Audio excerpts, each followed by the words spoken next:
Penipuan Morgan Asset Group Limited akhirnya terbongkar, dan pelakunya berhasil ditangkap. Lalu apa yang harus dilakukan para korbannya? Dalam konferensi pers yang digelar Polda Metro Jaya pada 2 Mei 2025, Kepolisian Republik Indonesia berhasil membongkar penipuan yang dilakukan sindikat internasional dengan modus perdagangan saham dan aset kripto fiktif melalui aplikasi. Polri juga telah menangkap 2 orang pelakunya, sementara yang lainnya masih berstatus buron. Polri juga mengamankan beberapa barang bukti. Selain memburu pelaku lainnya, Polri juga sedang berupaya untuk bekerja sama dengan Interpol atau Kepolisian Internasional untuk mengamankan aset dalam bentuk mata uang kripto yang diamankan di exchanger di luar negeri. Lalu seperti apa modus penipuan yang dilakukan? Video berikut diambil dari siaran pers yang diupload di akun Instagram @poldametrojaya. Sengaja saya upload dengan tujuan edukasi. Jadi, bagi kalian yang senang berinvestasi di aplikasi online, saran saya simak video ini agar memahami modus yang sering digunakan dalam penipuan investasi bodong. Mari kita simak cuplikan konferensi pers berikut. Konferensi pers terkait masalah pengungkapan tindak pidana penipuan dalam bentuk modus operandi perdagangan saham fiktif dan perdagangan aset kripto fiktif menggunakan aplikasi secara online atau daring, berawal dari adanya laporan polisi yang secara berturut-turut dengan modus yang hampir serupa. Jadi korban ini mereka ditawarkan melalui penawaran marketing di beberapa aplikasi seperti Facebook salah satunya, kemudian diiming-imingi apabila bisa mengikuti di dalam proses perdagangan ini akan mendapatkan keuntungan yang sebenarnya keuntungannya masih relatif bisa dihitung secara wajar. Adalah sebuah cara untuk mereka menarik, yang kemudian nanti ketika korban melakukan top up atau menambah jumlah modalnya, ini akan mendapatkan keuntungan yang nilainya sampai dengan 150%. Ada 2 pelaku yang sudah kita amankan, jadi ini dikategorikan sebagai pelaku di layer pertama. Yang bersangkutan adalah warga negara Indonesia dan warga negara Malaysia, di mana tugas mereka adalah membuat perusahaan cangkang. Jadi perusahaan cangkang ini sebenarnya perusahaan resmi yang terdaftar secara hukum di Direktorat Jenderal AHU, tetapi seluruh pemilik saham dan board of director-nya, direksinya itu adalah fiktif. Jadi hanya nama-nama orang yang dipinjam saja untuk mereka melakukan aktivitas menerima dan menyalurkan uang yang masuk ke dalam rekening perusahaan. Setidaknya sampai dengan saat ini Direktorat Reserse Siber Polda Metro Jaya sudah mengidentifikasi ada 15 perusahaan cangkang ya yang dijadikan sarana untuk membujuk rayu korban. Kemudian yang kedua, ada lagi salah satu kelompok yang berada di luar negeri yang bertugas untuk melakukan operasi terhadap seluruh korban, baik dalam bentuk marketingnya maupun juga di dalam mengoperasikan tools yang ada. Ini salah satu contohnya dengan nama Morgan Asset Group Ltd. Ltd artinya limited.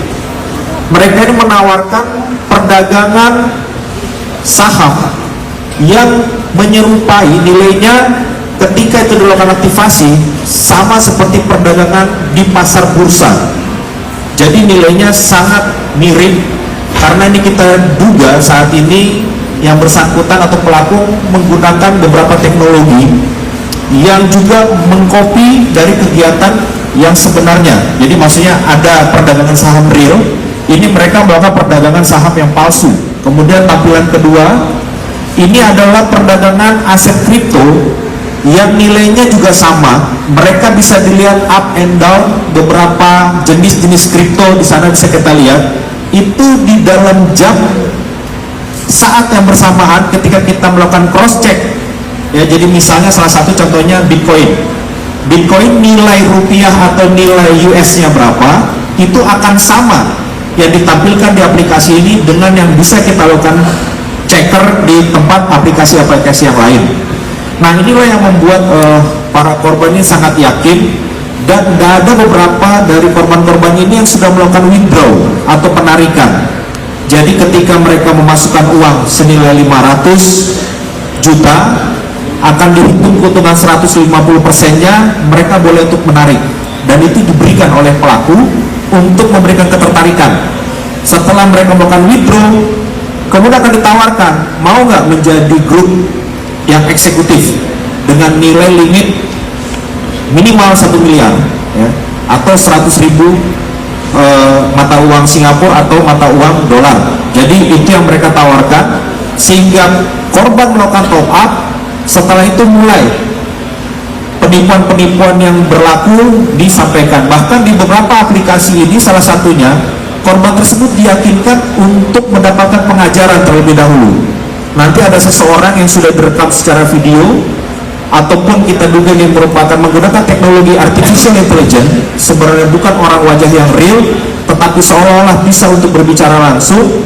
Ini yang melakukan semacam pembelajaran kepada korban, sehingga korban juga merasa sangat yakin. Jadi tidak hanya ditampilkan aplikasinya, tidak ditunjukkan lalu lintas transaksi keuangan secara benar, tetapi juga diberikan pengajaran. Jadi dibuat seolah-olah ini seperti layaknya transaksi perdagangan kripto atau perdagangan saham yang nyata.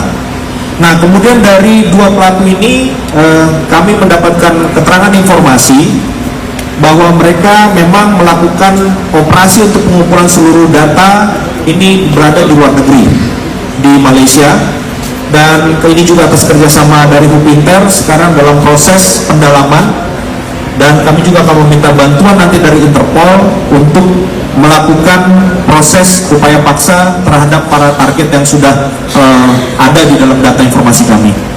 Menyampaikan dari peran-peran tersangka yang sudah kami tangani.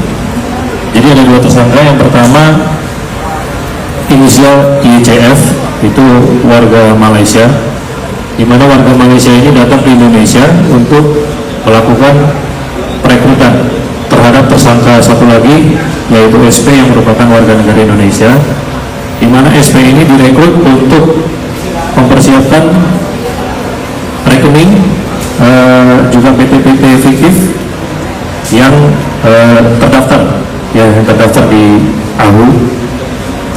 Dalam hal tersebut, tersangka SP ini mencari orang-orang yang bersedia untuk memberikan identitasnya untuk syarat pembuatan rekening dan kelengkapan pemilik PT fiktif tersebut. Jadi kemudian ICF ini yang memberikan modal dana kepada tersangka SP untuk proses pembuatan rekening-rekening dan perusahaan itu. Kemudian yang berikutnya, ICF dan SP itu membawa semua dokumen perusahaan, rekening maupun perlengkapan-perlengkapan yang digunakan untuk transaksi secara online, yaitu mungkin berupa handphone, SIM card Indonesia yang akan digunakan selanjutnya untuk melakukan online scam. Nanti itu akan diberikan kepada jaringan mereka di Malaysia yang kemudian akan digunakan untuk melakukan online Jadi scam. seluruh rekening perusahaan tersebut ketika menerima uang dari korban ini langsung dirubah di dalam aset kripto dan dikirimkan ke beberapa exchanger yang ada di luar negeri. Ini juga masih memerlukan bantuan dari pihak-pihak terkait termasuk Interpol dalam hal ini. Sekarang mari kita ulas berbagai temuan dalam konferensi pers tersebut. Dari konferensi pers tersebut diketahui bahwa profil perusahaan induk yang digunakan adalah Morgan Asset Group Limited. Dari berbagai sumber berita, alamat situs web aplikasinya adalah main.morganair.vip. Jika dikunjungi, kita langsung diarahkan pada halaman login atau daftar. Lalu perhatikan, dengan alamat web yang sama, yakni main.morganair.vip, nama perusahaannya adalah Blackstone. Itu artinya pelaku beserta jaringan dan modusnya masih berjalan dan mengincar para korban. Jika sebelumnya menggunakan nama Morgan Asset Group Limited dan diganti menjadi JP Morgan Asset Group, sekarang kembali diganti menjadi Blackstone. Jadi, waspadalah jika mendapatkan tawaran investasi dari situs web ini atau dari perusahaan yang menggunakan nama Blackstone. Dan yang harus dipahami, situs web seperti ini merupakan ciri khas dari situs web investasi bodong. Sebuah perusahaan investasi yang resmi dan benar-benar nyata, di situs webnya minimal menyajikan informasi dasar seperti sejarah perusahaan, jajaran direksinya, bukti klaim legalitasnya, alamatnya, sampai portofolio investasi seperti bentuk dan skema yang dijalankan. Informasi seperti itu merupakan informasi yang bisa diakses secara publik tanpa harus mendaftar terlebih dahulu. Mendaftar dan berinvestasi di aplikasi tersebut adalah pilihan selanjutnya setelah mempelajari setiap informasi yang disediakan dan yakin bahwa investasi tersebut nyata dan aman. Jadi jika mendapatkan tawaran investasi dan diarahkan ke website seperti itu, hindari, sudah bisa dipastikan itu merupakan investasi bodong. Selain itu, dalam modus penipuan investasi perdagangan saham dan aset kripto, situs web penipuan sering membingkai situs webnya dengan situs web dari perusahaan resmi. Hasilnya, aktivitas perdagangan dalam situs web penipuan terlihat seperti aktivitas perdagangan real-time atau waktu terkini. Padahal aktivitas itu berasal dari situs web yang resmi. Dari hasil penelusuran, ditemukan sebuah perusahaan bernama Morgan Asset Group Limited yang terdaftar di situs gov.uk yang merupakan situs resmi dari pemerintahan Inggris Raya. Namun tidak bisa dipastikan apakah ini merupakan profil perusahaan yang digunakan dalam penipuan tersebut. Dari informasi yang tersedia di situs ini, perusahaan ini baru berdiri pada 13 Mei 2024.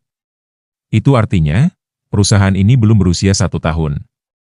Sekarang perhatikan batas waktu pembuatan akunnya yang jatuh tempo pada 13 Februari 2026. Dan pernyataan konfirmasi yang jatuh tempo pada 26 Mei 2025. Saran saya jangan investasi di perusahaan seperti ini.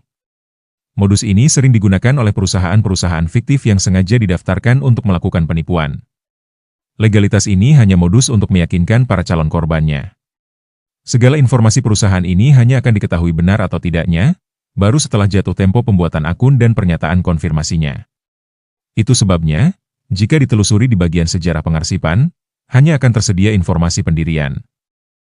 Dalam konferensi pers juga disebutkan bahwa para penipu mendaftarkan 15 perusahaan fiktif di Ditjen AHU Kementerian Hukum dan HAM Indonesia. Modus seperti ini sudah sering dilakukan dalam kasus penipuan investasi bodong, seperti Smart Wallet, Wipon, atau yang masih berjalan seperti NITG, Risetkar, Bintang Chip, dan sebagainya. Legalitas dari perusahaan-perusahaan tersebut hanyalah modus untuk meyakinkan para korban yang minim literasi, agar percaya jika aktivitas investasi tersebut legal dan aman. Selain itu, rekening dari perusahaan-perusahaan tersebut ditujukan untuk menghimpun dana dari para korbannya.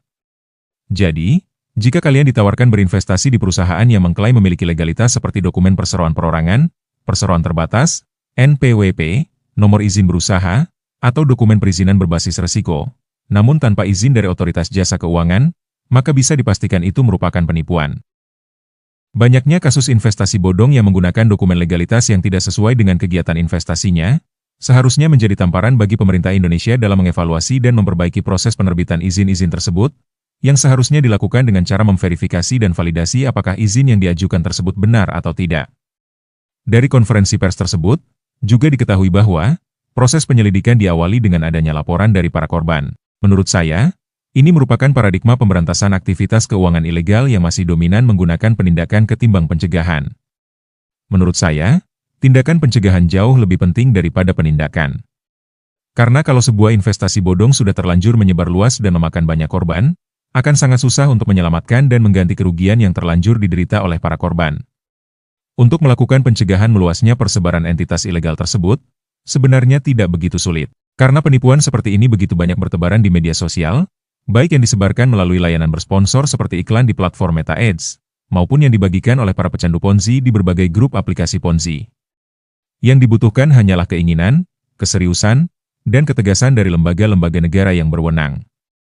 Dan setahu saya, tindak pidana penipuan bukan merupakan delik aduan yang harus dilaporkan para korban, melainkan delik biasa yang bisa dilaporkan oleh siapapun yang mengetahui informasinya. Itu sebabnya, pemerintah seharusnya mengembangkan sistem pencegahan yang mampu melibatkan partisipasi masyarakat secara luas. Beberapa hari yang lalu saya sudah mengulas tentang saluran Sipasti dari Satgas Pasti yang dibuat khusus untuk menerima laporan dan aduan masyarakat tentang entitas dan atau aktivitas keuangan ilegal seperti investasi ilegal dan pinjaman online ilegal. Namun dari data atau informasi yang wajib diisi di form laporan tersebut, saya ragu jika layanan tersebut mampu melibatkan partisipasi masyarakat secara luas. Semoga ini bisa menjadi masukan buat Satgas Pasti. Karena kasus ini sedang dalam proses penyelidikan, bagi para korban yang telah tertipu oleh modus dari Morgan Asset Group Limited, saran saya segera laporkan diri agar terdata sebagai korban. Kenapa? Ini berkaitan dengan mekanisme pengajuan ganti kerugian bagi para korban nantinya. Karena kasus penipuan investasi bodong biasanya banyak korbannya. Saran saya, agar para korban membuat komunitas khusus untuk saling berbagi informasi update perkembangan kasus tersebut, mengumpulkan bukti terkait kerugian yang diderita, untuk selanjutnya diajukan bersama-sama ke otoritas yang berwenang. Selain itu, kawal terus kasus ini hingga proses penggantian kerugian nantinya. Terakhir, saya ingin mengapresiasi kinerja Kepolisian Republik Indonesia yang telah membongkar kasus ini. Namun ini hanya satu dari sekian banyak modus penipuan yang sedang mengincar masyarakat Indonesia. Semoga seluruh lembaga negara berwenang yang terkait dengan modus penipuan investasi ilegal, lebih serius dalam membuktikan kehadiran negara untuk melindungi rakyatnya dari berbagai modus penipuan investasi bodong. Sekian dulu ulasan kali ini, terima kasih sudah menonton. Jika video ini bermanfaat, jangan lupa bagikan agar menjadi edukasi dan peringatan publik. Karena bisa saja, korban selanjutnya adalah orang-orang yang kita sayangi. Tetap teliti, perkuat diri dengan informasi dan pengetahuan agar tidak mudah tertipu.